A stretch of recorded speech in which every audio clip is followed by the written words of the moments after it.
class is not even taken in the paid batches of different coaching institutes, but I'm going to take it free of cost for everyone. और अगर paid भी होता है ना तब भी ठीक से नहीं पढ़ाया जाता इन चीज़ों को, but I am going to decode it for you. The very section that we are going to deal with is economy today. जो भी people, all those who are there from science and humanities background and are not able to understand economy section if you are preparing for different social sciences oriented comparative exams, no need to worry, I'm there for you. I guarantee you that after watching this session, you would be clear with all the concepts related to the economy section. काफ़ी चीज़ें, some are commerce oriented only that we are going to do today, and कोई दिक्कत की बात नहीं है. So I think without wasting any time, we should start quickly. And apart from that, all those who have not watched my defense series, then I would suggest to kindly go and watch that as well, because that is actually going to help you if you are preparing for the comparative exams, because defense is also a very crucial topic which is asked. And वो I button पर you will get the thing. Okay, so let's start. Yes, so as you can see, it's economy, this is mentioned.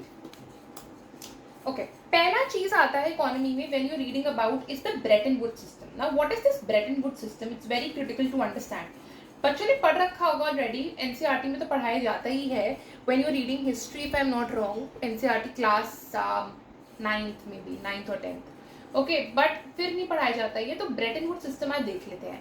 देखो, सबसे पहले हमें ये याद रखनी कि जो हमारी जो थर्ड वर्ल्ड कंट्रीज है ना, व्हेन आई से third world countries, that it basically means your developing and your underdeveloped countries, right? When finally they were free from colonialization, right? वहाँ पर क्या हुआ था, इनको इकोनॉमीज को रिस्ट्रक्चर करना था. अब इनकी इकोनॉमीज को रिस्ट्रक्चर करने के लिए न्यू सिस्टम आया which was the Bretton Wood system in the year 1944. Remember it, 1944. वहाँ से क्रिएशन हुआ दो बॉडीज से, एक था IMF और एक था वर्ल्ड बैंक. ये दो बॉडीज हैं जो इंटरनेशनल इकोनॉमिक कोऑपरेशन रखेंगी एंड फाइनेंशियल स्टेबिलिटी को इंश्योर करेंगी, राइट? ये फिक्स्ड एक्सचेंज रेट लेकर आई. फिक्स्ड एक्सचेंज रेट का मतलब क्या है? When currencies are pegged to US dollars and US dollar which in turn is linked to gold. अब इसका मतलब क्या है? We'll understand in the next slide, है ना. IMF एंड वर्ल्ड बैंक दोनों को क्रिएट कर दिया गया, राइट? एक गोल्ड सिस्टम इंट्रोड्यूस कर दिया गया 1944 के टाइम पर, बट ये सिस्टम कोलैप्स कर गया 1971 में, ठीक है? और ये सिस्टम हो गया फेल, राइट? बट इसकी दो बॉडीज आज भी काम करती हैं. इसकी दो बॉडीज, फॉर एग्जांपल IMF अभी रिसेंटली जो पाकिस्तान को $2.4 बिलियन का लोन दिया है अपने एक्सटेंडेड फंड फैसिलिटी से और एक रीजनल सस्टेनेबिलिटी फंड से भी, ठीक है. And world bank which of course looks after lot many things, financial systems, ठीक है. पेगिंग का मतलब क्या होता है ना? व्हेन वी से दैट हमारी जो करेंसी है, right, that is pegged to US dollar and US dollar is in turn pegged to gold. समझना है इसको, ठीक है. पेग का मतलब होता है when you are fixing a value of a currency to another currency, that is known as pegging. Okay, for example if I say that if India pegs 1 rupee is equal to आपके $0.012, then 1 rupee is equal to these many dollars, no matter what, right? अभी क्या होता है usually, अगर आप system देखोगे currently, तो for example हमारा रुपी डेप्रिशिएट या फिर एप्रिशिएट करता रहता है, right? It is either going to go up और either going to go down, right? Either it's going to strengthen or weaken, right? You need to keep this in mind. For example, when I say that after I would say a few days back, not even few days back, but weeks back rather, 1 rupee was equal to $1 was equal to 84 rupees, something like that. कुछ था, something happened like that, okay? अभी it's currently it's going as 83 I guess, right? 83 I guess and not 88 to be precise, okay? अब अगर तुम ये चीज देखोगे ना तो you are going to see कि करंट कंट्री जैसे यूएस है ना, एंड इसकी currency with respect to gold, right, which is $35 per ounce of gold. Ounce is what? Ounce is the amount of gold, right? You need to remember this. मतलब amount मतलब basically the weight, okay? That is known as ounce when you're measuring gold, okay? तो अब क्या हुआ था, जैसे US dollar है, US dollar is link to gold and हमारी currency is link to US dollar. इसका मतलब क्या है? इसका मतलब है कि जब जब क्या होता रहेगा, गोल्ड की वैल्यू कम होती है, ऊपर रहेगी, उसके अकॉर्डिंग यूएस डॉलर की भी वैल्यू ऊपर नीचे होती रहेगी एंड इन टर्न उस पर डिपेंडेंट हमारी करेंसी की वैल्यू भी ऊपर नीचे होती रहेगी. You need to remember this thing which is very relevant, okay? लेकिन हमने यूएस को ही क्यों चुना? We chose US because US had around 2/3 of the world's gold after World War, right? This happened after World War II, right? So this happened after World War II, and during that time USA was the most stable economy, okay? And apart from that, it had the largest amount of gold. तो उसके basis पर क्या हुआ, उसके पास gold सबसे ज्यादा था, है ना, वो इकोनॉमी भी बहुत स्टेबल थी, तो हमने यूएस डॉलर को चूज करा, ठीक है। अब ये सिस्टम मैंने कोलैप्स क्यों करके 1971 में, जैसे यूएस प्रेसिडेंट रिचर्ड निक्सन ही said we have closed the gold window and this is known as going off the gold standard. इसका मतलब क्या है, जब मैंने बोला कि जो मेरी करेंसी है ना, कोई भी करेंसी हो सकती है, that is link to US dollar, ठीक है, and US dollar is in turn link to gold, okay. तो देखो, अगर अब ये वाली चीज थी कि इन्होंने क्या करा था, इन्होंने डॉलर को ज्यादा प्रिंट करना स्टार्ट कर दिया था एज कम्पेयर टू गोल्ड, ठीक है।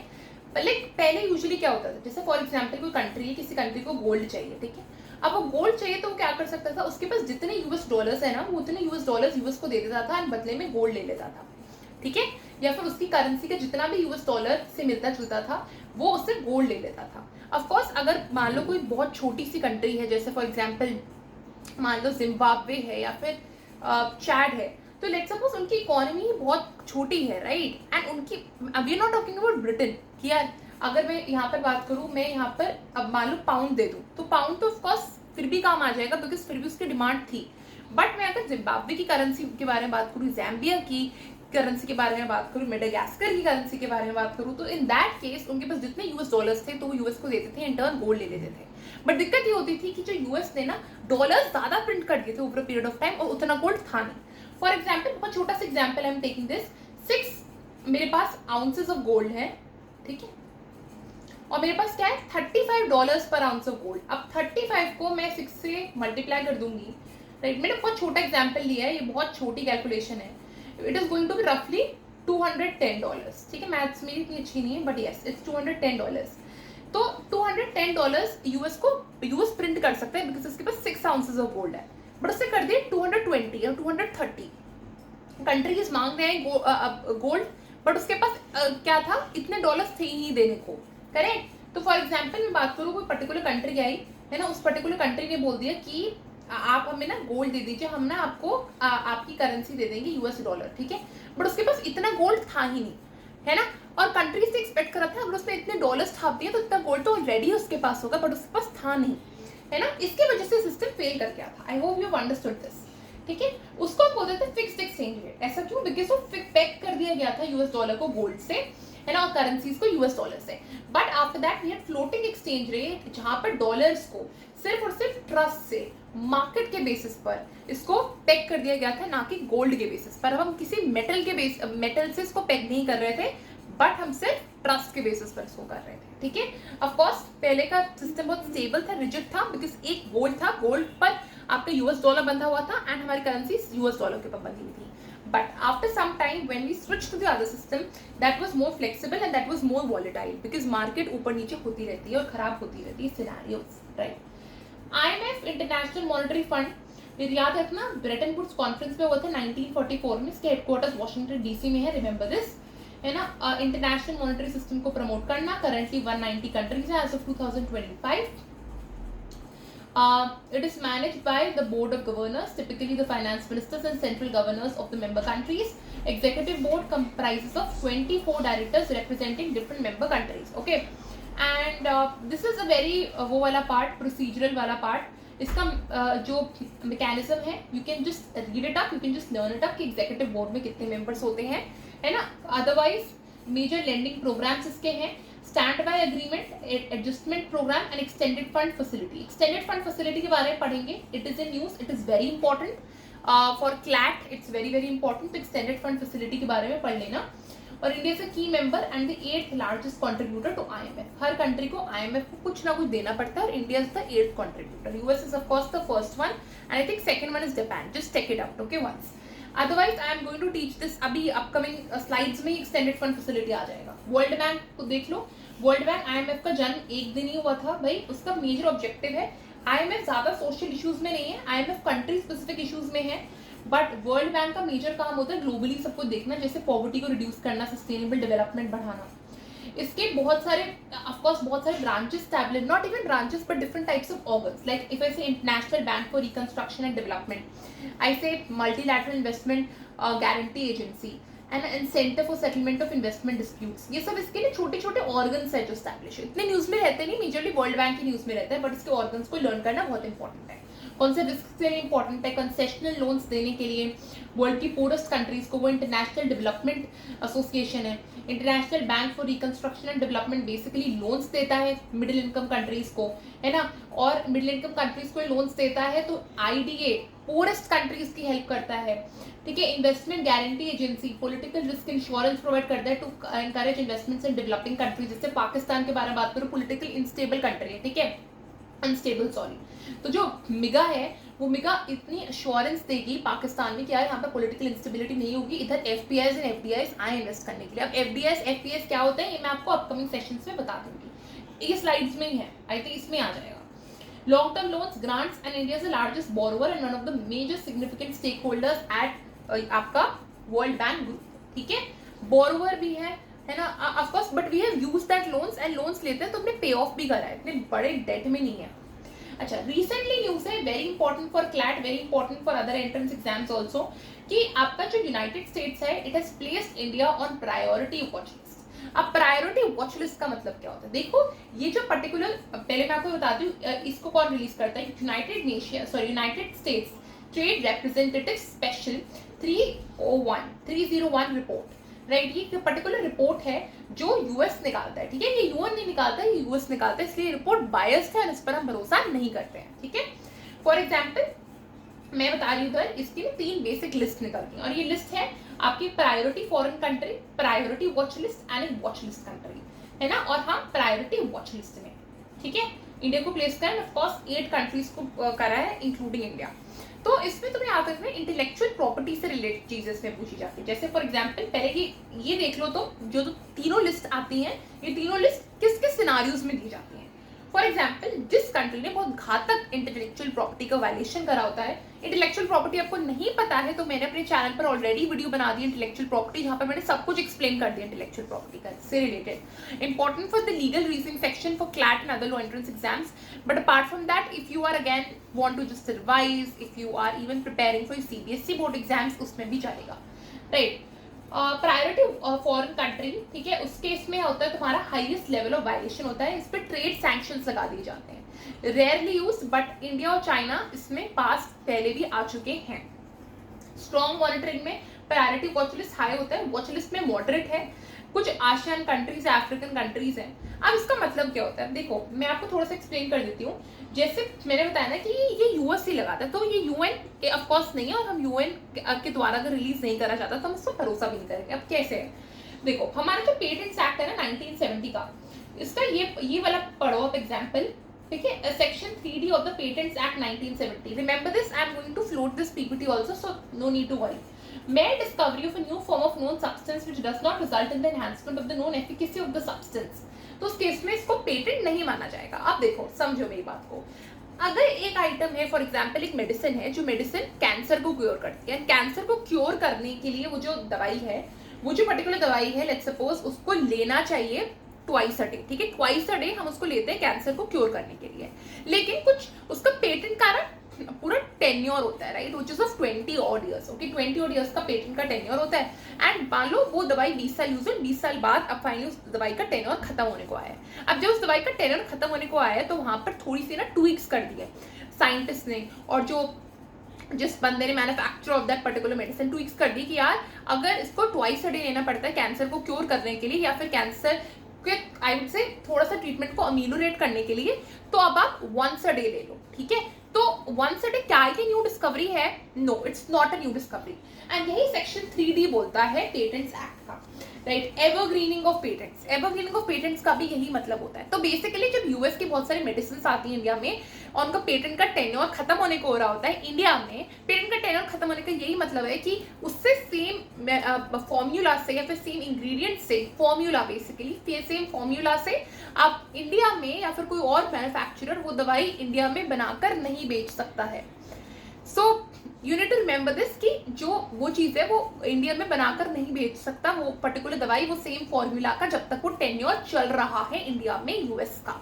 Remember this particular thing, so that is known as patent का टेन्योर। एंड जब वो खत्म हो जाता है तो वो एवरग्रीन करते रहते हैं, मतलब उससे बार बार थोड़े थोड़े ट्वीक्स लाते रहते हैं ताकि उनको पेटेंट का टेन्योर दोबारा मिल जाए। बिकॉज पेटेंट का क्या है, नॉन ऑब्वियसनेस, जो भी चीज बन रही है वो ऑब्वियस ना हो, वो ओरिजिनल हो, वो ऐसा ना हो कि यार बस ये इसने भी बनाया, ये उसने भी बनाया, ये तो कोई न्यू है ही नहीं, ठीक है, वो न्यू ही होना चाहिए, और वो आपको डोज में चेंज कर देना, that is not a invention होना चाहिए पेटेंट में. So that is the reason हमारा दिक्कत आती रहती है इंडिया में पेटेंट इश्यूज से रिलेटेड, एंड वो डोनाल्ड ट्रम्प भी बोलता रहता है. समझ में आया? अपने डोमेस्टिक यूजर्स को ऑफकोर्स हमारे लॉस इसलिए ऐसे हैं ताकि हम डोमेस्टिक प्रोड्यूसर्स को भी थोड़ा बूस्ट दें, that is also very relevant.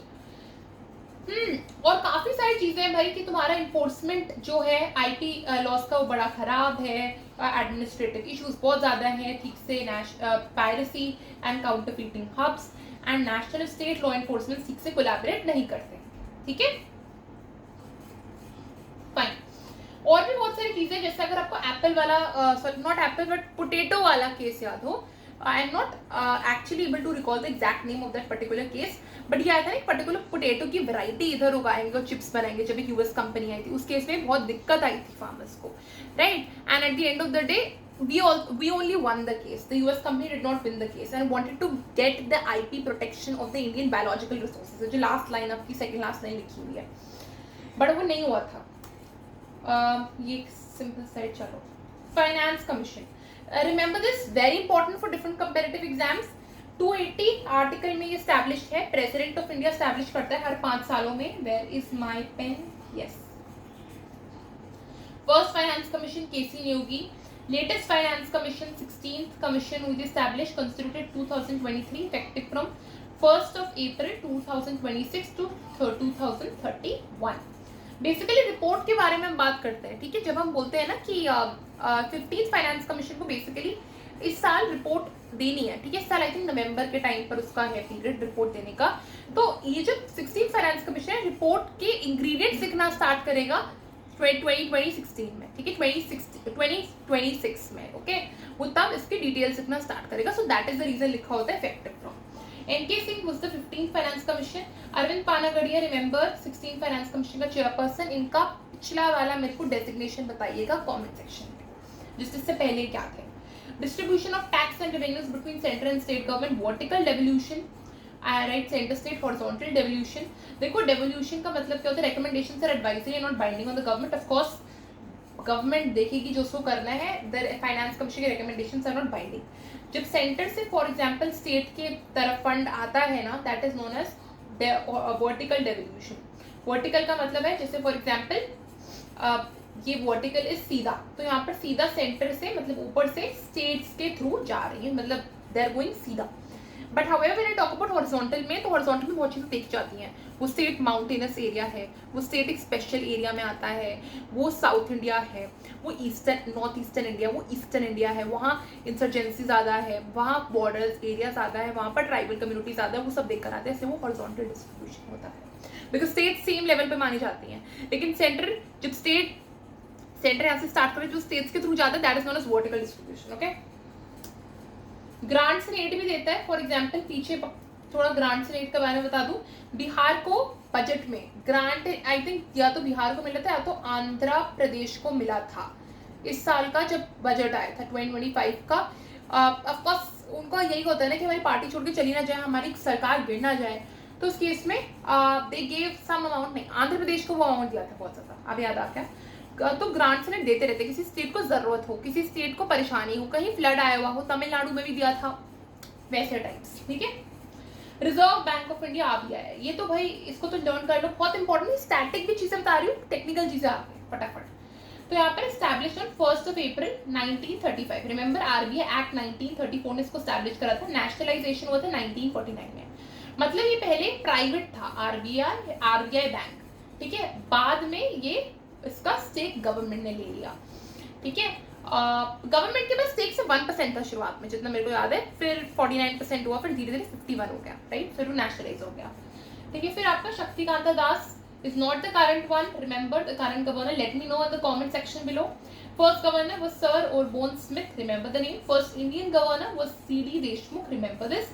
Owner, it's fully owned by the government. Monetary Policy Committee. Monetary tools: repo rate, reverse repo rate, standing deposit facility, then marginal standing facility, है ना।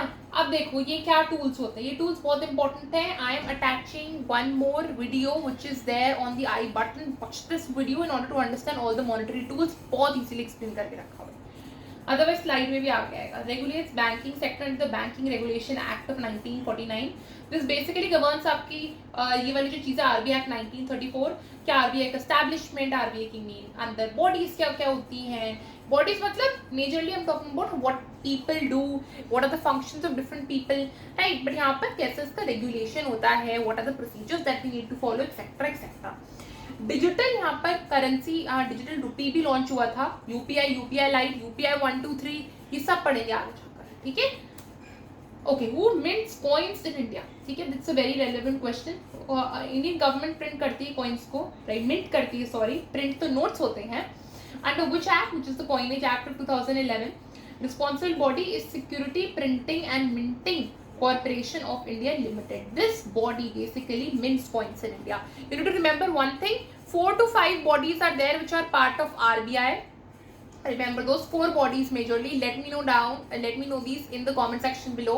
मैंने उससे 2 चीजें पूछी, एक है आपका RBL का, नॉट RBL बट यस आपका फाइनेंस कमीशन का गवर्नर कौन सा है, एंड अपार्ट फ्रॉम दैट आपकी जो रिस्पॉन्सिबल बॉडीज जो हैं आपकी आरबीआई की, वो कौन सी है, मेरे को कमेंट सेक्शन में बताइएगा। 4 इंपॉर्टेंट बॉडीज हैं, ठीक है। Coins bear the signature of no one, they carry the emblem of India, लेकिन जो नोट्स होते हैं वहां पर होता है गवर्नर का।